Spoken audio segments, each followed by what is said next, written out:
આ જગતના એક પણ પુરુષને જગાડવો પડે છે? કેમ? આપણે બધા અરીસો જોઈએ છીએ અને ભાઈઓ ભવિષ્ય જોવે છે, એટલા માટે એ આગળ છે. આમણે કોઈએ આ પ્રસંગમાં બહાર નીકળતી વખતે ક્યારેય વિચાર્યું નથી આમાંના ભાઈઓથી કે અમે શું પહેરશું.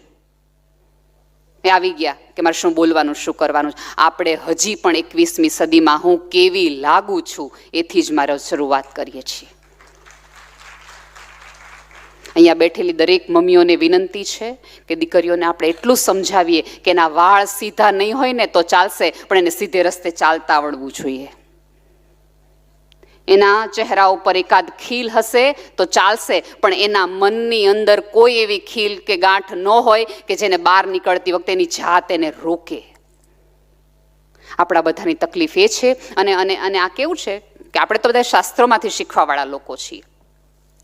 રામ પૃથ્વી પર આવ્યા, માણસની જેમ રહ્યા અને આપણને કીધું કે જાતને મર્યાદામાં કેમ રાખવી, મર્યાદામાં કેમ રહેવું. પછી એમ થયું કે માનવ સભ્યતા ખાસ આ સંદેશો ન સાંભળી શકી, ન પાળી શકી, એટલે કૃષ્ણ અવતારમાં આવ્યા અને એમાં એણે એમ શીખ્યું કે સામેવાળાને મર્યાદામાં કેમ રાખવું, રહેવું નહીં, સામેવાળાને રાખવું. દીકરીઓને આપણે આટલું શીખવીએ કે મર્યાદામાં કેમ રાખવું, અને દીકરાઓને એમ રાખવાનું કે તારે મર્યાદામાં રહેવાનું કેમ. પેરેલલ કરાવડાવો તો જ સમાજ આગળ વધી શકે. માત્ર રાહુ કેતુનો સમાજ ન હોય. ઈશ્વરે જો પેરેલલ સ્ત્રી અને પુરુષની આખી રચના કરી હોય એનો અર્થ એ છે કે બંનેની જરૂર એટલી છે. શિવ અને શક્તિ આપણે ત્યાં છે. શિવમાંથી રસવાઈ લઈ લ્યો ને તેને શવ કહેવાય, જેને મૃતદેહ કહેવાય. એનો અર્થ એ છે કે સ્ત્રી, દીકરી, તમે જે કહો એ સંસ્કૃતિની, સમાજની, પરિવારની એક વાહક છે, જોડતી કડી છે. આ અહીંયા બધા બેઠેલા કેટલા બધા મહાનુભાવો છે, એણે અનેક સભાઓ જોઈ હશે. આ દીકરીઓ છે ને એટલે આટલી શાંતિ છે. તમે 9 વાગ્યાનો કાર્યક્રમ 11 વાગે એટલે શરૂ કરી શકો કે દીકરીઓ છે. દીકરા હોત તો 3 સીટી, 3 જણા સાહેબ જાઓ આવું, તમે 4 જણા રાખવા પડે આ લોકો બેસાડવા માટે. આ દીકરીઓ છે કે જેને એકવાર કીધું હોય કે આટલા વાગે. ઉપરવાળાએ ક્યાંક ને ક્યાંક સ્ત્રીની અંદર એટલી સહન શક્તિ, એટલી સ્ટ્રેચેબિલિટી મૂકી છે કે આટલું શરીર છે એ આટલું. આપણે ત્યાં તો ગર્ભની પરંપરા છે. ગર્ભો છે એ સ્ત્રીનો ગર્ભ છે. આ 9 મહિના અને 9 દિવસ પેરેલલ ઘટના છે. બહાર આવતું નૂર છે, પ્રકાશ આવતો નૂર છે, એ સ્ત્રીની અંદરથી આવતો એક બાળક છે કે જે પુરુષ છે કે ના તો સ્ત્રી, એ બાળક છે. સૌથી પ્રથમ પહેલા તો અહીંયા બેઠેલા તમામ મા બાપને 1 થી 5 વર્ષ સુધી એને બાળકની જેમ ઉછરો કે તું મારું સંતાન છો, બિનશરતી પ્રેમ. અને બીજું, અત્યારે જે મોટામાં મોટી તકલીફો છે, જે દીકરીઓનીમાં એવું થાય કે 4 દીકરીઓ ભૂલ કરે અને 24 દીકરીઓને સજા મળે. એક દીકરીનું તમે છાપામાં વાંચો કે ફલાણી ફલાણી છોકરી આ કર્યું, એટલે આજથી તમે દીકરીને એમ કીધું ભણવાનું બંધ, કોલેજ બંધ, વાળ કોરા રાખવાનું બંધ, જીન્સ પહેરવાનું બંધ. 4 દીકરીઓના હિસાબે તમે આવું કરો તો 24 દીકરીઓ ડોક્ટર બને, એન્જિનિયર બને, ત્યારે તમને કંઈ થતું જ નથી. થવું તો ત્યારેય જોઈએ. જો એ ન્યૂઝની તમને અસર થતી હોય તો આવા ન્યૂઝની તમને અસર થવી જોઈએ. તમારે ગાંઠ બાંધવી જોઈએ કે હું મારી દીકરીને ભણાવીશ, હું મારી દીકરીને કોલેજ કરાવડાવીશ. આપણે હંમેશા સુખી પરિવારો ગોતીએ, આ અલગ અલગ અલગ અલગ અલગ રીતે. ક્યારે પણ આપણે એવો પરિવાર નથી ગોતતા કે મારી દીકરીને મેં એટલી ભણાવી છે કે ઘર, એસી, ગાડીઓ એ પોતાના હિસાબે લઈ શકશે, તમારે માત્ર એને સન્માન ને સ્વતંત્રતા આપવાની છે. અને સ્વતંત્રતાની વ્યાખ્યા મેં મારી દીકરીને બહુ સારી રીતે સમજાવી છે અને મર્યાદામાં રહેતા અને રાખતા બંને રીતે આવડે છે. મા બાપ તરીકે મારે ને તમારે આટલું જ કરવાનું છે. આપણને ઘણી વખત એવું થાય કે આપણી દીકરીઓ આપણને કોઈ વાત નથી કરતી. શું કામ કરે આપણી દીકરી આપણને વાત? દીકરી એવું કે આજે હું સ્કૂલેથી આવતી હતી ત્યારે એક છોકરો પાછળ આવ્યો, તે જેવું કંઈક કર્યું હશે એટલે પાછળ આવ્યો હશે, કાં કોઈ છોકરીઓને પાછળ ન થતો તારી જ પાછળ કેમ આવે છે? એટલે છોકરી ડરી જાય કે વધુ જો વાત કરીશ ને તો સ્કૂલે જવાનું બંધ થઈ જશે. આ બ્લેકમેલિંગના કિસ્સા થાય છે શું કામ? એક જ કારણે, એક જ વાતે કે તારા ઘરે અમે કહી દેશું.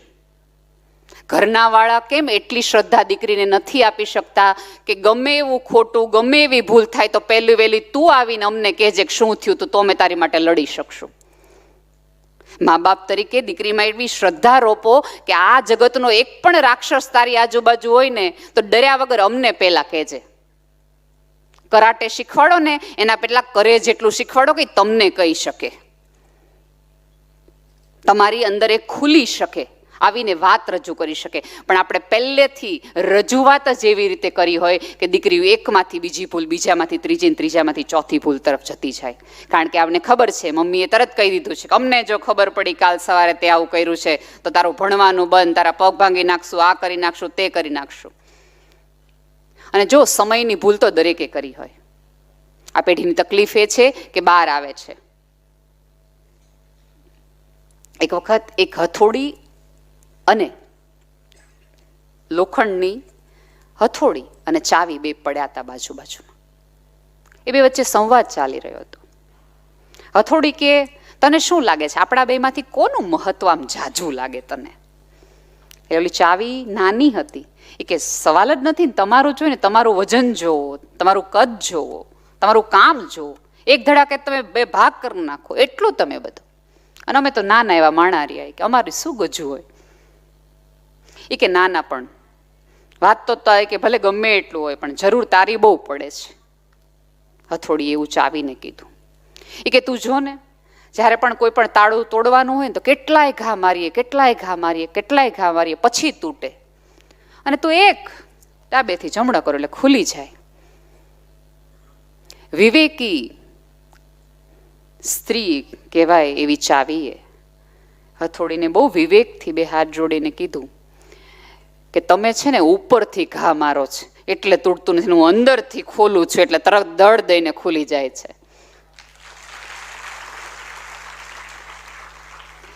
મા બાપ તરીકે આપણી દીકરીની અંદર જોઈને એના તાળા ખોલવાના છે.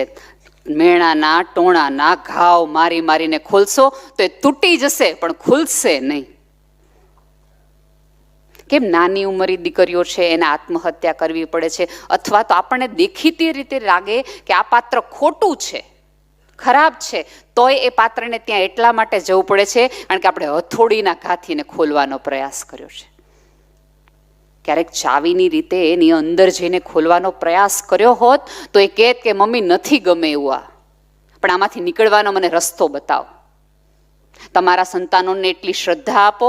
અત્યારે અહીંથી વરસાદ પડે અને તમારા બધાના કપડાં મેલા થાય તો તમે કોકના ઘરે જાઓ કે પોતાના ઘરે જાઓ? પોતાના ઘરે જઈએ ને આપણે. પાડોશીને એમ કહીએ કે વરસાદ આવ્યો છે ને મારા સફેદ કપડાં થોડાક મેલા થઈ ગયા, મારા ઘરે કેમ જાઓ? એટલે મને તમારા ઘરે આવવા દો ને, ન કહીએ. એવી જ રીતે સંતાનોને સમજાવો કે જગતના ગમે એવા દાગ થાય, ગમે એવા કપડાં મેલા થાય, ગમે એવા ચારિત્રના દાગ થાય, ગામ પાસેની ઘરે આવજે. આ ઘરના એક જ દરવાજા છે જે અંદર ખુલે તારી માટે. એવી શ્રદ્ધા દીકરીઓને આપો તો દીકરીઓને પણ ભણવું જ છે, એને આગળ વધવું છે. અને તમામ દીકરીઓને વિનંતી છે કે તમારા ઉપર કવિતા લખે એવા પુરુષ સાથે નહીં, એવા છોકરા સાથે નહીં, પણ તમને કવિતા જેવું જીવવા દે ને એવાની પસંદગી કરજો. કવિતાઓ તો ગુલઝારની ગમે એમ ફોરવર્ડ લખી નખાય, નીચેથી નામ કાઢી નખાય. કવિતા દેવું જીવવા માટે બહુ બધું થાય. અને એવો પ્રેમ ક્યારેય ન કરવો, એવો પ્રેમ ક્યારેય ન કરવો કે તમારી શ્રદ્ધાના 1000 ટુકડાઓ થાય.